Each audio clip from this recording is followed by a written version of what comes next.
Nitro is back guys, और इस बार काफी तगड़े नए रूप के साथ आया और बहुत ही ज्यादा एकदम रीडिजाइन सा कर दिया एसर ने। ऐसा नहीं है नाइट्रो वी बीच में आया हुआ था वो, लेकिन थिन एंड लाइट्स है, लेकिन जो नाइट्रो की फील है ना वो भाई इसी में आती है, क्योंकि ये फुल फ्लेजेड वाला नाइट्रो। इसका नाम है एसर नाइट्रो 16 और ये मान लो प्रीडेटर नियो का छोटा भाई है ये। काफी चीजें उससे इनहेरिट कर रखी है इन्होंने। तो देखते हैं फिर इसको खोल के कि इसमें क्या क्या नया मिलता है। तो बॉक्स के अंदर से एक निकलता है भाई अपना लैपटॉप, एक आती है अपनी पावर ब्रिक ये वाली पिन के साथ, एंड ये 230 वोल्ट्स के आउटपुट के साथ आती है, एंड एक निकलती है अपनी पावर कोड इस वाले इनपुट के साथ, एंड ये नॉर्मल वाला प्लग है, पावर प्लग नहीं है अपना। बाकी अपनी यूजर मैनुअल वगैरह पुस्तकें हैं भाई सारी। डिजाइन इस बार अपना काफी अच्छा खासा चेंज कर दिया है, मतलब ओवरऑल अगर तुम देखो तो तुम्हें लगेगा पुराना है, लेकिन काफी सारी छोटी मोटी चीजें चेंज करी है जिनसे एक अच्छा डिजाइन का डिफरेंस बन जाता है। जैसे कि अपने अपर लिड पर जो नाइट्रो का लोगो है वो बिल्कुल नए वाला लोगो आ चुका है, एंड यहाँ पर भी एक बड़ा सा एन बनता है। टॉप राइट पर एसर नाइट्रो की ब्रांडिंग कर रखी है। बाकी है पूरा पॉलीकार्बोनेट का अपना अपर लिड भी। बाकी नीचे की साइड वेंट्स वगैरह मिलते हैं और काफी अच्छे खासे वेंट्स अपने खुले खुले हैं, और नीचे से भी प्लास्टिक बिल्ड में ही आता है ये। बाकी रबर ग्रिप वगैरह बढ़िया दे रखी है भाई। बाकी एग्जॉस्ट वेंट्स का डिजाइन देखो काफी ज्यादा तगड़ा लगता है, ये तो बिल्कुल एकदम सुपर कार वाले एग्जॉस्ट लगते हैं भाई मेरे को।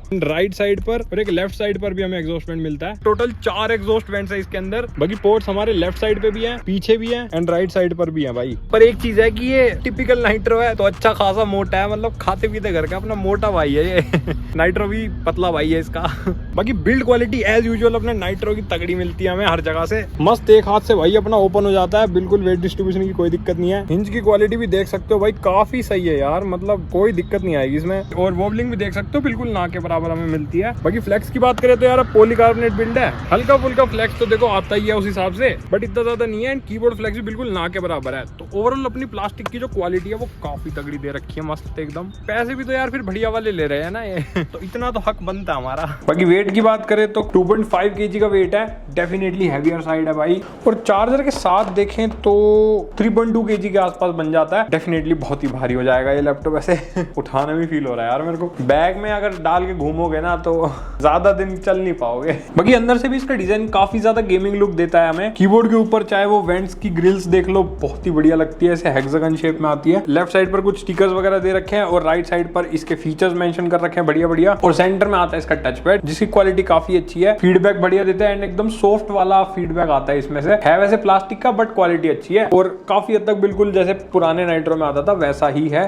कीबोर्ड भी हमें बिल्कुल पुराने नाइट्रो जैसा ही मिलता है, ऐसे व्हाइट शेड वाला। एंड ये एक 4 जोन RGB वाला कीबोर्ड है, 4 लेवल की ब्राइटनेस के साथ। एंड कीबोर्ड की क्वालिटी की बात करें तो वो काफी ज्यादा सही लगी मेरे को, टाइपिंग करने में मजा आता है और फीडबैक काफी अच्छा आता है इसका। बाकी फंक्शन कीज पर भी बहुत सारे शॉर्टकट्स हमें मिलते हैं। नाइट्रो सेंस के लिए भी एक डेडिकेटेड बटन दे रखा है, जैसे प्रीडेटर में प्रीडेटर सेंस का आता है। एंड DTSX की भी ब्रांडिंग हमें मिलती है, क्योंकि इसके अंदर DTSX अल्ट्रा का सॉफ्टवेयर मिलता है जिसके अंदर साउंड वाउंड की सेटिंग हो जाएगी। बाकी इसके अंदर ना एक डेडिकेटेड मोड चेंज करने का बटन मिलता है हमें टॉप लेफ्ट पर। इसके अंदर भी लाइट जलती है हर मोड के हिसाब से अलग अलग। इसको जैसे ही क्लिक करोगे तो ये मोड स्विच कर लेगा, जैसे कि बैलेंस, परफॉर्मेंस या फिर टर्बो या जो भी मोड्स अगर तुम अलग अलग गेमिंग मोड्स लगाना चाहो। और जो अपना नाइट्रो सेंस का सॉफ्टवेयर है वो सारी चीजें उसके अंदर जाके भी कर सकते हैं। इवन कीबोर्ड की बैकलाइट भी उसमें से कस्टमाइज हो जाती है, वो भी देख लो। तो जैसे अपना नाइट्रो सेंस का सॉफ्टवेयर बिल्कुल एकदम मॉडिफाई कर दिया, इसको काफी अच्छा लगता है, बिल्कुल प्रीडेटर सेंस जैसा है। एंड यहाँ पर देख सकते हो सारे CPU GPU के स्टैट्स हमें यहाँ पर विजिबल हो जाते हैं। टॉप राइट पर हमें प्रोफाइल दिखा देगा, यहाँ पर मॉनिटरिंग का टैब आ जाता है, एंड यहाँ पर अपने ऐप शॉर्टकट्स वगैरह है, और यहाँ पर कुछ अपडेट वगैरह अगर चेक करना हो तो। बाकी डिफरेंट मोड्स जो हैं वो यहाँ पर हमें शो करता रहेगा, एंड हर मोड के हिसाब से इसका ऐसे कलर भी बदल जाता है। जैसे इको मोड के अंदर ये ग्रीन कलर का हो गया। सिनेरियो के ऊपर जाओगे तो यहाँ पर अपने सारे मोड्स वगैरह शो हो जाते हैं, क्वाइट, बैलेंस, परफॉर्मेंस, और एक टर्बो मोड भी मिलता है। टर्बो मोड के अंदर बिल्कुल हर चीज मैक्स आउट हो जाती है भाई इसकी, यहाँ पर लिखा भी हुआ है। एंड यहाँ अलग अलग प्रोफाइल्स भी बना सकते हो, जैसे यहाँ डेली यूज गेमिंग वगैरह की बनी हुई है, और अपने हिसाब से भी अगर कोई नई प्रोफाइल बनानी है तो वो भी बना सकते हो यहाँ पर जाके। बाकी यहाँ पर ही फैन कंट्रोल भी मिल जाता है हमें, मैक्स आउट करना हो या कस्टम स्पीड सेट करनी हो। यहाँ पर पल्सर लाइटिंग मिलती है अपनी कीबोर्ड की जो बैकलाइट है उसको कस्टमाइज करने के लिए। यहाँ पर सारे लाइटिंग मोड्स दिखा देगा, यहाँ से ब्राइटनेस भी एडजस्ट कर सकते हो। तो ये सारे इफेक्ट्स हैं, एंड यहाँ से इनके सारे कलर भी चेंज कर सकते हैं हम। इवन डायरेक्शन और स्पीड भी कंट्रोल हो जाती है सारे इफेक्ट्स की। एंड इसके अलावा अगर पर्सनली खुद से सारी चीजें कस्टमाइज करनी है तो यहाँ पर हर जोन की अलग RGB सेट कर सकते हैं, जैसे कि 1 जोन पे ग्रीन कर दी, देन पर्पल कर लेते हैं भाई, इसको ब्लू कर देते हैं, तो ये सेम कलर अपने कीबोर्ड पे आ चुका है। देन इसके अलावा मिलती है हमें एडवांस सेटिंग्स, और इसके अंदर जा करके देन यहाँ मिलती है पर्सनल सेटिंग, और इसके अंदर भाई बैटरी और चार्जिंग से रिलेटेड सेटिंग करनी हो, पावर ऑफ USB जो है उसको टर्न ऑन करना हो या ऑफ करना हो। स्क्रीन के अंदर यहाँ पर चीजें हम सेट कर सकते हैं, LCD ओवरड्राइव का फीचर भी है इसमें। और कीबोर्ड के अंदर जाओगे तो यहाँ स्टिकी कीज और बैकलाइट वगैरह बंद करने का सिस्टम है। एंड बूट इफेक्ट पर यहाँ पर इसे भी डिसेबल कर सकते हो या फिर इस इमेज को भी चेंज कर सकते हो। एंड यहीं पर ही हमें मक स्विच भी देखने को मिल जाता है। DGPU या IGPU पे शिफ्ट करना हो तो पर्सनल सेटिंग्स के अंदर ही दे रखा है। और भी बहुत सारी चीजें हैं, तो मतलब यूज करोगे तो अपना आप समझ जाओगे। यहाँ पर ऐप शॉर्टकट के अंदर अपने हिसाब से कुछ एप्स अगर ऐड करनी है तो वो भी कर सकते हो। अब यहाँ पर एक चीज नोट करने वाली है कि हमें मक स्विच इस लैपटॉप में मिलता है, एडवांस्ड ऑप्टिमस का सपोर्ट है, लेकिन वो चीज नाइट्रो सेंस के अंदर हमें नहीं मिलती, जो कि मेरे हिसाब से दे देना चाहिए था ऑप्शन। पहले वाले नाइट्रो में भी आता था, पर इस वाले नाइट्रो सेंस में मुझे कहीं पर भी ऑप्शन नहीं मिला। मे भी हो सकता है बाद में अपडेट के साथ आ जाए। और गैस व्हाट भाई, मुझे भी अपडेट करने के बाद यहाँ पर मक स्विच का ऑप्शन विजिबल हो गया नाइट्रो सेंस के अंदर ही। अब इतनी सारी तगड़ी तगड़ी चीजें बता दी यार, मतलब खरीदने का मन भी कर रहा होगा तुम्हारा। तो अगर तुम्हें से कोई भी दिल्ली, नोएडा, गाजियाबाद के आसपास से देख रहा है तो भाई एक बढ़िया जगह बताता हूँ, फ्यूचर आईटी जोन जा सकते हो तुम खरीदने के लिए। ये लैपटॉप भी उन्हीं ने प्रोवाइड करा है हमें। वहां पर गेमिंग, नॉन गेमिंग, प्रोफेशनल या फिर कैसा भी लैपटॉप खरीद सकते हो और किसी भी मोड से तुम पेमेंट कर सकते हो। फाइनेंस की फैसिलिटी भी अवेलेबल है एंड ऑलमोस्ट हर ब्रांड का लैपटॉप वहां पर उनके पास अवेलेबल है। तो मैं कॉन्टैक्ट डिटेल्स वगैरह सारी चीजें डिस्क्रिप्शन में दे दूंगा और अगर भाई का रेफरेंस दोगे तो थोड़ा बहुत फायदा भी हो सकता है, ट्राई मार सकते हो। तो लेफ्ट साइड पे हमारे पास एक हेडफोन माइक जैक कॉम्बो, एक माइक्रो SD कार्ड स्लॉट, एक USB टाइप ए 2.0 वाला पोर्ट, एक RJ45 लैन पोर्ट। बाकी राइट साइड पर भी दो USB टाइप ए 3.2 Gen 2 वाले पोर्ट्स हैं और एक केंजिंगटन लोग भी मिलता है भाई। तो पीछे में मिलता है एक पावर इनपुट का पोर्ट, एक HDMI 2.1 वाला पोर्ट, दो USB 4 टाइप C वाले पोर्ट्स। थंडरबोल्ट पोर्ट का कहीं मेंशन नहीं है, बट USB 4 वाली टेक्नोलॉजी बिल्कुल लेटेस्ट वाली है भाई। इससे ऊपर अभी टाइप C पोर्ट में कुछ नहीं आया। तो इसके अंदर पावर डिलीवरी 65 वोल्ट्स तक और डिस्प्ले आउटपुट का सपोर्ट भी दे रखा है। एंड अगर डिस्प्ले आउटपुट लेते हो तो अपने टाइप C और HDMI दोनों के थ्रू डिस्प्ले आउटपुट सपोर्टेड है। HDMI के थ्रू लेते हो तो वो अपने डेडिकेटेड ग्राफिक कार्ड्स होते हैं, आराम से 4K 60 तक आउटपुट मिल जाएगा। ज्यादा भी मिल सकता है क्योंकि HDMI 2.1 वाला पोर्ट है। और अपने दोनों टाइप C पोर्ट से भी डिस्प्ले आउटपुट मिल सकता है। जो राइट वाला टाइप C पोर्ट है उसके थ्रू आता है डेडिकेटेड ग्राफिक कार्ड से, और जो बीच वाला टाइप C पोर्ट है उसके थ्रू हमारा इंटीग्रेटेड ग्राफिक कार्ड के थ्रू आउटपुट आता है। एंड दोनों में 4K 60 तक आराम से सपोर्टेड है। ज्यादा रिफ्रेश रेट भी मिल सकता है। मेरे पास 4K 60 से ऊपर का भाई टीवी नहीं है। अब आते अपनी डिस्प्ले। तो इस लैपटॉप में है 16 इंचेस की एक WUXGA 1920x1200p रेजोल्यूशन के साथ आने वाली IPS anti glare display. 400 nits की मैक्सिमम ब्राइटनेस है इसकी। 165 हर्ट्ज का रिफ्रेश रेट मिलता है इसमें हमें, और 16:10 का एस्पेक्ट रेशियो है इसका, क्योंकि 1200p है ना, 1080p से थोड़ा सा ऊपर। और कलर गैमेट की बात करें तो इसके अंदर हमें 100% sRGB मिल जाती है, बट HDR का सपोर्ट हमें नहीं मिलता। अब यहाँ पर एक बहुत बड़ी चीज मैं क्लियर करने जा रहा हूँ। जो मैंने अभी कलर गैमेट बताया ना कि इसके अंदर हमें 100% sRGB मिलती है, ये कहीं पर भी ना मेंशन नहीं कर रखा, ना एसर की वेबसाइट पे मेंशन है, ना Amazon, ना फ्लिपकार्ट, कहीं पर भी जहां पर भी ये लैपटॉप अभी बिक रहा है। इवन इसकी यूजर मैनुअल में भी मेंशन नहीं है भाई।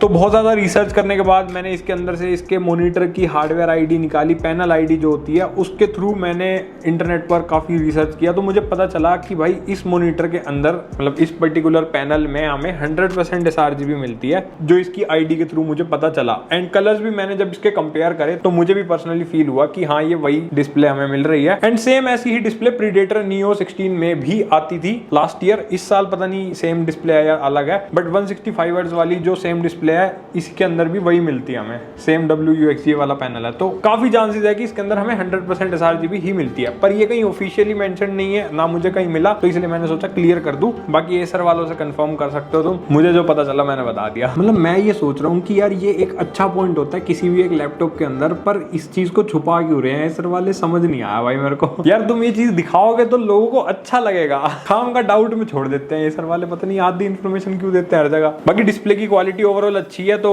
कलर ग्रेडिंग वगैरह सब चीजें तुम कर सकते हो। कलर एक्यूरेसी के रिलेटेड भी कोई दिक्कत नहीं आएगी अनटिल और अनलेस ये है 100% sRGB वाली डिस्प्ले। तो डिस्प्ले की व्यूइंग एंगल वगैरह सब चीजें एकदम बढ़िया है, मजा आ जाएगा एकदम। कंटेंट कंजप्शन वगैरह कुछ भी करो इसके अंदर। वेबकैम मिलता है इसमें 720p वाला, जो कि मुझे थोड़ा डिसअपॉइंटिंग लगा, क्योंकि एक नया नाइट्रो निकाल रहे थे तो इसे भी अपग्रेड कर देते यार, स्टैंडर्ड सेट कर लो यार। बाकी क्वालिटी दिखा देते हैं यार तुम्हें एक बार। इसकी वेबकैम की क्वालिटी अभी ये स्टूडियो में जो हमारे सामने लाइट होती है उसके अंदर मैं शूट कर रहा हूँ, तो हिसाब से देख लो कैसी है, 720p की जैसी ही लगी मुझे। बाकी कलर्स वगैरह काफी अच्छे से आ जाते हैं। एंड यार देख सकते हो कि एक्सपोजर भी ये अपने आप मैनेज कर लेता है, और माइक भी इसी का यूज हो रहा है, ध्यान रखना। इसके अलावा हमें इसके अंदर कुछ AI फीचर्स मिलते हैं इंटीग्रेटेड, जैसे कि automatic framing, eye contact, background effects, और ये 2 ऑप्शन और मिलते हैं जो अभी डिसेबल हो रखे हैं, पता नहीं क्यों।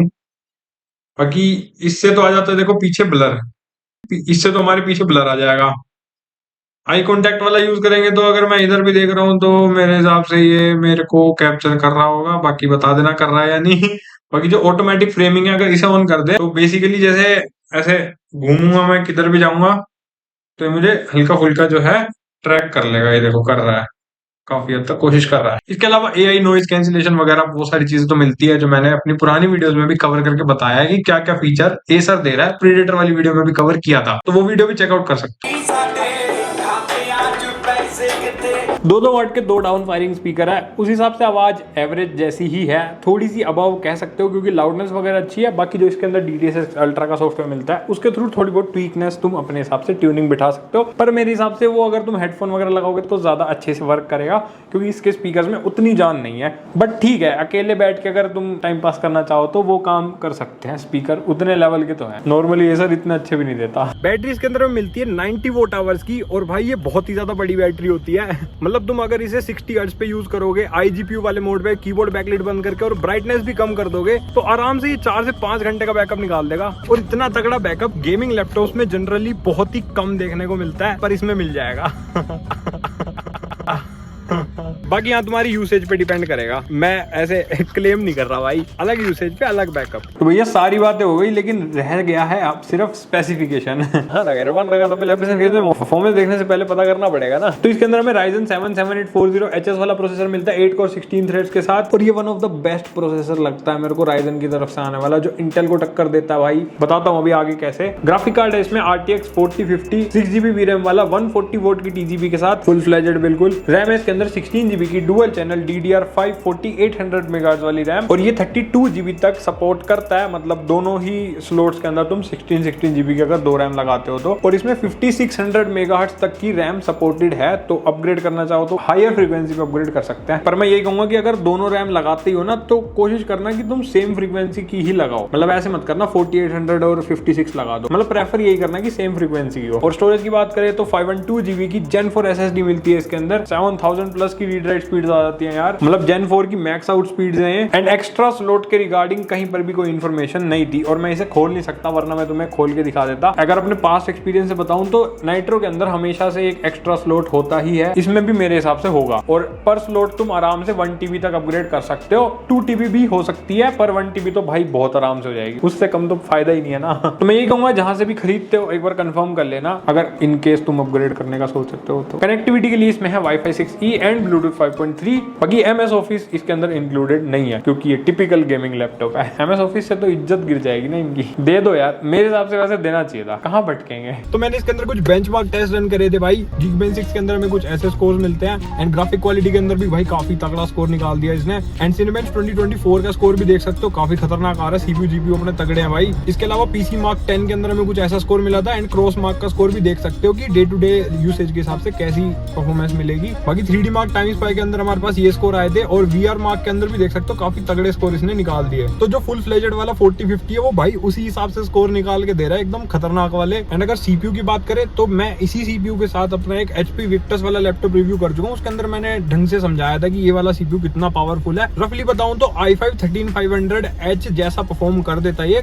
थोड़ा सा उससे बेटर ही परफॉर्मेंस देता है ये, तो मतलब परफॉर्मेंस में CPU वाइज और GPU वाइज तुम्हें कमी नहीं मिलेगी। अब अगर प्रैक्टिकली बताऊं तो स्टूडेंट वाले सारे काम हो जाएंगे भाई, चाहे कोडिंग करनी हो, प्रोग्रामिंग करनी हो, हाई लेवल वाली कोडिंग प्रोग्रामिंग भी कर सकते हो, मशीन लर्निंग एल्गोरिदम रन करने हो जिसके अंदर तुम्हें ग्राफिक कार्ड भी अगर रिक्वायरमेंट होगा तो ये सब चीजें इसमें करवा देगा ये, सिमुलेशन वगैरह सब चीजें हो जाएंगी। और कॉलेज लेवल तक तो भाई सब कुछ हो जाएगा वो चीजें तो i3 में हो जाती है। एंड अगर प्रोडक्टिविटी भी करना चाहते हो तो फोटो एडिटिंग और वीडियो एडिटिंग दोनों तुम फुल हाई लेवल 4K तक कर सकते हो। फोटो एडिटिंग तो आराम से हो जाएगी, एंड अगर वीडियो एडिटिंग की बात करें तो 4K तक तुम अच्छे खासे लेवल की एडिटिंग कर पाओगे। यूट्यूब लेवल तो बहुत आराम से हो जाएगी, एंड 4K 60 10 बिट भी ये आराम से एडिट करवा सकता है। बस डिपेंड करता है कि भाई तुम कितनी तगड़ी एडिटिंग कर रहे हो। अगर उसमें एनिमेशन वगैरह घुसा करके बहुत ज्यादा खतरनाक टाइमलाइन बना रहे हो 4K 60 के अंदर, तो हो सकता है दिक्कत आए। फिर मैं कहूंगा कि Ryzen 9 वगैरह भी पड़े हैं अपने पास, बट Ryzen 7 के हिसाब से भी अच्छी खासी 4K एडिटिंग ये करवा देगा, क्योंकि परफॉर्मेंस तगड़ी है। एंड अगर ग्राफिक ओरिएंटेड काम करना चाहते हो, जैसे आफ्टर इफेक्ट्स में कुछ एनिमेशन वगैरह करने हैं, या फिर 3D modelling, architecture, blender, VFX वाले काम करने हैं, तो भाई 4050 के हिसाब से अच्छे खासे लेवल के काम हो जाएंगे। पर मैं यही कहूंगा कि तुम्हारा जैसा काम है उस हिसाब से मिनिमम रिक्वायरमेंट देख लेना। एंड हाँ, अगर म्यूजिक प्रोडक्शन भी करते हो या सिंगल पीसी लाइव स्ट्रीमिंग भी करनी है तो वो भी इसमें आराम से हो जाएगी, क्योंकि जो कॉम्बिनेशन है ना CPU GPU का वो अच्छा खासा बना करके एसर ने इस लैपटॉप में डाला है। परफॉर्मेंस ही परफॉर्मेंस है मतलब लैपटॉप में, और क्या ही बोलूं। बाकी जो अपने गेमर भाई लोग हैं, तुम्हारे लिए तो डेडिकेटेडली गेम टेस्ट करे हमने, एक बार नजर डाल लो, फुल डिटेल में तुम्हें सब समझ आ जाएगा। तो पहले हमने CS2 टेस्ट किया और बिल्कुल वेरी हाई प्रीसेट रखा था, और इस प्रीसेट के ऊपर देख सकते हो हमारे पास अच्छे खासे 130-140 के आसपास FPS आ रहे हैं। और अगर टेम्परेचर की बात करें तो 80 डिग्री के आसपास अपना टेम्परेचर जा रहा है, क्योंकि ठीक है, मतलब बहुत ज्यादा नहीं है, लैपटॉप अच्छे से थर्मल मैनेज कर रहा है। और GPU की वोल्टेज 70 वोट से ज्यादा नहीं गई अपनी, बट CPU की अच्छी खासी वोल्टेज यूज हो रही थी, 56 वोट तक मैक्सिमम चला गया था। ये थोड़ा है भी CPU इंटेंसिव ज्यादा गेम। देन वेरोडेंट टेस्ट किया, बिल्कुल फुल हाई प्रीसेट रखा था हमने मैक्सिमम सेटिंग्स पर, और यहाँ देख सकते हो कि हमारे पास FPS आ रहे हैं 200 से ज्यादा, जो कि एक्सपेक्टेड ही है, इतने तो आने ही चाहिए। 250 तक कभी कभी टच हो रहे थे। टेम्परेचर वगैरह सारी चीज तुम्हारे सामने है, इतने ज्यादा नहीं गए। और CPU इंटेंसिव है तो CPU की वोल्टेज अच्छी खासी पुश हो रही थी 50 वोट के आसपास। तो CPU अपना पावरफुल है, अच्छी खासी वोल्टेज पुश कर लेता है। देन हमने GTA 5 टेस्ट किया, फुल हाई प्रीसेट जो भी रख सकते हैं, वेरी हाई का जो हमारा प्रीसेट होता है। और यहाँ देख सकते हो कि काफी तगड़े FPS निकल गए भाई, 150 प्लस FPS आ रहे थे, और डिस्प्ले का रिफ्रेश रेट भी अपना 150-165 हर्ट्ज है, तो मजा आ रहा था मतलब खेलने में। बाकी GPU अपना इस वाले गेम में भी 70 वोट से ज्यादा पुश नहीं हुआ, बट स्टिल परफॉर्मेंस तगड़ी निकाल दी भाई। देन फार क्राई 6 टेस्ट किया अल्ट्रा प्रीसेट पर, और अल्ट्रा प्रीसेट के हिसाब से भाई कितने सही FPS निकाल दिए इसने, 90 प्लस FPS आ रहे थे, जो कि एक अच्छी चीज है। और 40-50 से इतना तो हम एक्सपेक्ट कर ही सकते हैं। बाकी GPU की वोल्टेज इतनी ज्यादा पुश नहीं हुई किसी भी गेम में, बट FPS काफी अच्छे निकाल के दिए इसने, अपने ग्राफिक कार्ड का जो लेवल उस हिसाब से आ रहे हैं। बाकी स्टैट्स तुम्हारे सामने है तो देख लो साथ साथ। देन हमने RDR2 टेस्ट किया, ये भी अल्ट्रा प्रीसेट पर करा था हमने टेस्ट, और अल्ट्रा प्रीसेट के हिसाब से 60 प्लस FPS हमारे बड़े आराम से निकल गए इस गेम के अंदर, और इतने ही आते हैं 40-50 में। और यहाँ भी एक देखने वाली चीज है कि 80 वोट से ज्यादा पुश नहीं हुआ इस वाले गेम में भी, जबकि ये गेम तो पूरा फुल एकदम पुश कर देता है। तो मे भी हो सकता है कोई Nvidia तगड़ा सा अपडेट निकाल दे, वैसे मैंने फुल ड्राइवर वगैरह सब अपडेट रखे हैं, बट स्टिल जो चीज है वो तुम्हारे सामने है। Then God of War test किया, बिल्कुल फुल हाई प्रीसेट पे, अल्ट्रा वाला ही जो होता है अपना। एंड यहाँ पर DLSS के साथ साथ देख सकते हो कि कितना डिफरेंस आता है, 10-5 FPS का फर्क आ रहा था, इससे ज्यादा नहीं आया। बाकी वोटेज इस वाले गेम में हमारी 88-90 तक वोटेज पुश हो गई थी GPU की। देन हॉगवर्ट्स लेगेसी टेस्ट किया, ये भी अल्ट्रा प्रीसेट पे था, और साइड बाय साइड देखो DLSS का हमें कितना डिफरेंस मिलता है भाई, अच्छे खासे मतलब 20 FPS तो बूस्ट हो रहे थे, 20-25 FPS, जो कि बहुत ही अच्छा काम कर रहा है मतलब इस वाले गेम में। एंड उसके अलावा भी भाई 100 FPS तो बिना DLSS के भी आ रहे थे, तो काफी सही परफॉर्मेंस है अगर अल्ट्रा प्रीसेट को कंसीडर किया जाए तो। देन हमने COD वॉरज़ोन टेस्ट किया, ये भी बिल्कुल फुल एक्सट्रीम प्रीसेट रख दिया मैंने, और एक्सट्रीम प्रीसेट के हिसाब से हमारे पास 60-70 FPS आ रहे थे, जो कि मेरे हिसाब से सही है। मतलब यार एक्सट्रीम के हिसाब से इतने भी आ रहे तो बढ़िया है। DLSS के साथ देख सकते हो कि हमारे बूस्ट हो चुके हैं अच्छे खासे, 15-20 FPS का डिफरेंस हमें मिल जाता है, तो प्लेएबल है गेम, बहुत ही बढ़िया, अच्छे खासे प्रीसेट के ऊपर, और ई स्पोर्ट्स लेवल भी खेल सकते हो DLSS के साथ तो। Then Spiderman Miles Morales test किया हमने वेरी हाई प्रीसेट के ऊपर, और DLSS के साथ साथ देख सकते हो फ्रेम जनरेशन भी मिलता है, तो वो लगा करके काफी तगड़ा बूस्ट आ जाता है भाई। फ्रेम जनरेशन के लिए स्पाइडरमैन के अंदर अब AMD FSR 3.0 का भी सपोर्ट आ चुका है, वैसे बिना उसके भी 100 FPS तक आ रहे थे, जो कि बहुत ही बढ़िया है। और DLSS ऑन करने के बाद तो यार 160 प्लस FPS चले गए, मतलब कमाल ही हो गया, अब तक के सबसे तगड़े FPS देखने को मिले मुझे। इसके बाद हमने रे ट्रेसिंग को भी हाई पर सेट करके रखा, तो हाई रे ट्रेसिंग पर भी 60 FPS का गेम प्ले मिल रहा है हमें, और क्या चाहिए। और अगर उसके साथ अगर तुम DLSS फ्रेम जनरेशन ऑन कर दो तो देख ही सकते हो कितना ज्यादा तगड़ा हिसाब किताब हो जाता है, 100 तक FPS बढ़िया चले जाते हैं। देन हमने टेस्ट किया भाई साइबर पंक, ताकि पूरी ताकत पता चल जाए लैपटॉप की, और यहाँ देख सकते हो कि हमारे पास DLSS के साथ फ्रेम जनरेशन भी अगर ऑन करते हैं तो 100 तक FPS चले जाते हैं, बिना उसके अपने 50-60 तक FPS आ रहे हैं। और अगर रे ट्रेसिंग को भी हम अल्ट्रा पे कर दे, मैंने फुल अल्ट्रा वाला हिसाब किताब चेक करा, तो उसके अंदर बिना DLSS के तो नहीं खेल सकते, बट हाँ DLSS के साथ देख सकते हो कि प्लेएबल हो जाएगा गेम तुम्हारा बढ़िया, और क्या चाहिए जिंदगी में। साइबर पंक में तुम अल्ट्रा प्रीसेट पे मस्त 50-60 FPS वाली गेमिंग कर रहे हो, तो इसीलिए 40-50 वाला कार्ड भाई 2024 में बहुत तगड़ा लगता है मेरे को। तो अभी अगर करंट सिनेरियो के हिसाब से बताऊं तो इसका प्राइस कुछ 90,000 के आसपास चल रहा है जब मैं ये वीडियो बना रहा हूँ, बाद में बढ़ता करता रहे तो वो चेक कर लेना, डिस्क्रिप्शन में मैं लिंक डाल दूंगा, खरीदना चाहो तो खरीद भी सकते हो। अगर दूसरे लैपटॉप से कंपेयर करें तो लेनोवो का एक लोक आता है सेम प्रोसेसर के साथ, जिसमें 4050 वाला ग्राफिक कार्ड है, पर उसमें जहां तक मुझे पता है 140 वोट वाला नहीं है। बाकी लैपटॉप वो भी अच्छा है, कोई दिक्कत नहीं है, मतलब उसमें भी 100% sRGB और बाकी सारी चीजें मिल जाती है, पर वो अभी फिलहाल जब मैं ये वीडियो बना रहा हूँ वो थोड़ा एक्सपेंसिव साइड मिल रहा है, पर ये हमें अच्छे रेट पर मिल रहा है। मतलब 90,000 के अंदर किसी भी लैपटॉप में इस प्रोसेसर के साथ 4050 फुल फ्लेजेड हमें नहीं मिल रहा। विक्टस के अंदर भी आ रहा है ये प्रोसेसर, तो उसमें 3050 6GB वाला है, उसका हमने रिव्यू भी बनाया था, तो वो भी 90,000 के आसपास चल रहा है भाई। अब जहां हमें फुल फ्लेजेड 4050 मिल रहा है, वो भी इतने बढ़िया एकदम ऐसे नाइट्रो का भरोसे के साथ, तो फिर हम क्यों 3050 लेंगे, सोचो ना। अभी के टाइम पे तो मैं यही कहूंगा कि अगर तुम लैपटॉप लेने का सोच ही रहे हो तो भाई nitro 16 one of the best laptop 90,000 के अंदर अभी जो मिल रहा है। इसके अलावा और कोई चॉइस मुझे बढ़िया लग नहीं रही है, और ये बहुत अंडररेटेड है, इसके बारे में कोई बात नहीं कर रहा, सही बताऊं तो सिर्फ हम बात कर रहे हैं। बाकी अगर प्राइस ड्रॉप होता है तो तुम लेनोवो लोक भी भी प्रेफर कर सकते हो। विक्टस से तो डेफिनेटली अपना नाइट्रो ही अच्छा है, थर्मल्स में, बिल्ड में, हर चीज में, एंड बिल्ड क्वालिटी में ये स्लाइटली मुझे लोक से भी बेटर लगा। बाकी ओवरऑल वो भी एक अच्छा लैपटॉप है, ये भी अच्छा लैपटॉप है, तो अपने हिसाब से कंसीडर कर सकते हो। और हाँ, एक HP ओमन भी आता है, सेम प्रोसेसर और ग्राफिक कार्ड वाला, पर वो भी 1 लाख के समथिंग बैठता है, तो मतलब वही प्राइस वाली बात आ जाती है। मैं यही कहूंगा कि अगर 90,000 के अंदर ले ही रहे हो ना, तो या तो इसे प्रेफर करो, या फिर जो अपना प्रीडेटर Neo 16 है पुराने वाला i5 13 जनरेशन के साथ, जिसमें 4050 ग्राफिक कार्ड आता है, उसे प्रेफर कर लो। अगर वो भी तुम्हें 90,000 के अराउंड मिल जाता है तो प्रीडेटर नहीं मिलता तो फिर नाइट्रो ही बेटर है। बाकी और कोई डाउट अगर तुम्हें हो तो कमेंट कर देना, ऑडियंस हेल्प कर देगी, या फिर मैं भी कमेंट करके तुम्हारी हेल्प करने की पूरी कोशिश करूंगा। और अगर खरीदना चाहो तो सारे लिंक डिस्क्रिप्शन में मैं डाल दूंगा। मजा आ गया हो तो लाइक सब्सक्राइब करके जाना, व्हाइट बटन ग्रे करके बेल आइकन पे ऑल। हम मिलेंगे मस्त वीडियो के साथ, तब तक के लिए बाय, नहीं सॉरी पैकअप।